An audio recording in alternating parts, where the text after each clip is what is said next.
Pembacaan Alkitab hari ke-27 terambil dari Mazmur pasal 17 ayat 1 sampai dengan 5, Matius pasal 19 ayat 1 sampai dengan 15, Ayub pasal 4, 5, 6, dan 7. Mazmur pasal 17 ayat 1 sampai dengan 5. Doa Daud. Dengarkanlah Tuhan perkara yang benar. Perhatikanlah seruanku. Berilah telinga akan doaku dari bibir yang tidak menipu. Daripadamulah kiranya datang penghakiman. Matamu kiranya melihat apa yang benar. Bila engkau menguji hatiku, memeriksanya pada waktu malam, dan menyelidiki aku, maka engkau tidak akan menemui sesuatu kejahatan, mulutku tidak terlanjur. Tentang perbuatan manusia, sesuai dengan firman yang engkau ucapkan, aku telah menjaga diriku terhadap jalan orang-orang yang melakukan kekerasan. Langkahku tetap mengikuti jejakmu, kakiku tidak goyang.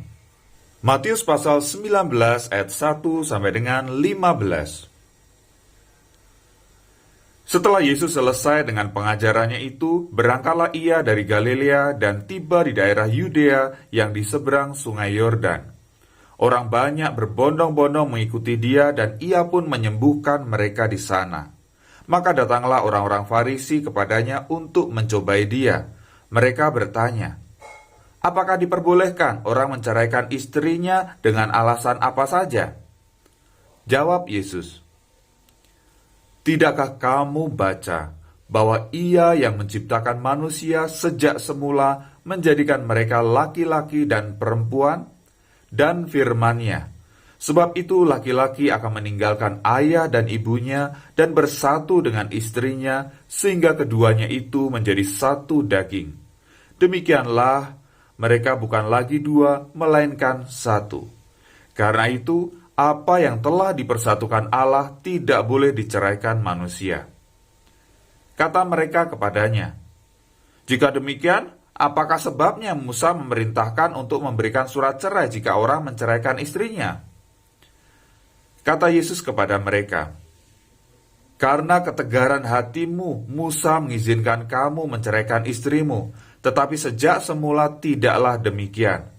Tetapi aku berkata kepadamu, barang siapa menceraikan istrinya kecuali karena zina, lalu kawin dengan perempuan lain, ia berbuat zina. Murid-murid itu berkata kepadanya, jika demikian halnya hubungan antara suami dan istri, lebih baik jangan kawin. Akan tetapi ia berkata kepada mereka, tidak semua orang dapat mengerti perkataan itu, hanya mereka yang dikaruniai saja. Ada orang yang tidak dapat kawin karena ia memang lahir demikian dari rahim ibunya, dan ada orang yang dijadikan demikian oleh orang lain, dan ada orang yang membuat dirinya demikian karena kemauannya sendiri oleh karena kerajaan sorga. Siapa yang dapat mengerti, hendaklah ia mengerti. Lalu orang membawa anak-anak kecil kepada Yesus supaya ia meletakkan tangannya atas mereka dan mendoakan mereka. Akan tetapi murid-muridnya memarahi orang-orang itu. Tetapi Yesus berkata, biarkanlah anak-anak itu, janganlah menghalang-halangi mereka datang kepadaku, sebab orang-orang yang seperti itulah yang empunya kerajaan surga. Lalu ia meletakkan tangannya atas mereka dan kemudian ia berangkat dari situ.